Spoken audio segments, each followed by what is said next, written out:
By now, you should have finished reading or listening to the short story Big Things Come in Small Packages by Eleonora E. Tate.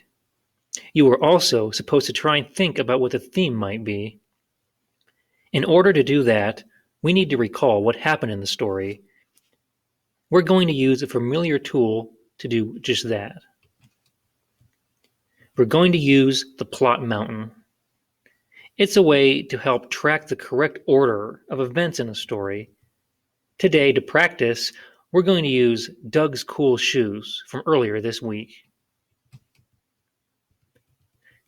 At the beginning of a plot mountain, we have what is called the Exposition. This is where we learn who the main characters are, what the setting is, and what the problem is that the characters are trying to solve. In Doug's cool shoes, there were plenty of characters. The two most important characters were, of course, Doug and Roger, the villain. The cartoon took place in Bluffington, the town where Doug lives. The problem was that Doug wanted a new pair of shoes to try and impress the other kids. That is our exposition: characters, setting, and conflict. Then we start moving up the plot mountain into the next and longest part of the story. This is called the rising action, and it's the part of the story where things become more difficult for the characters. The job of the rising action is to build the story up to the climax. Several things happen to Doug in this story before we reach the climax. Doug sees a commercial for expensive basketball shoes that he wants. While trying to buy them, he begins to feel guilty about getting rid of his old shoes. It turns out that Doug can't afford them. To make things worse, Roger can afford them and makes sure to make Doug feel bad about it. But before leaving the mall, Doug meets Sky Davis, the famous basketball player, who gives him a pep talk about why he likes his own shoes. Then the story reaches its climax. This is supposed to be the most exciting part of a story. The rising action is supposed to bring the characters up to this point. In the climax, the characters face and try to ultimately solve their main problem.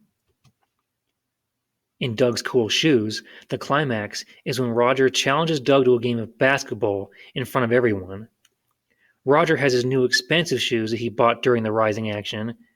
Doug is playing in his old shoes, the ones he felt guilty about, also in the rising action. Here in the climax, Doug wins the game when Roger's new shoes aren't as great as he thought they would be. Things move fast as we're on the other side of the plot mountain now. We move toward the falling action. This is the opposite of rising action. Instead of things getting harder and more intense for the main character, things are calming down as the climax is now past.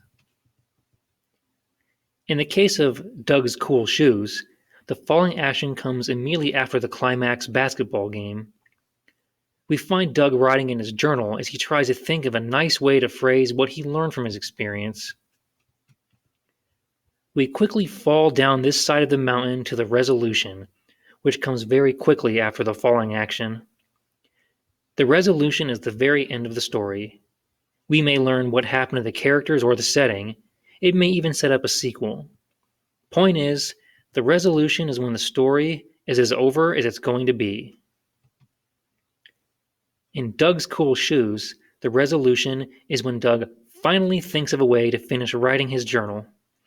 He's finally figured out what the experience taught him. Now that we've reviewed the plot mountain with a familiar story, be sure to open up the plot mountain assignment for Big Things Come in Small Packages and arrange the events into the proper order. You got this.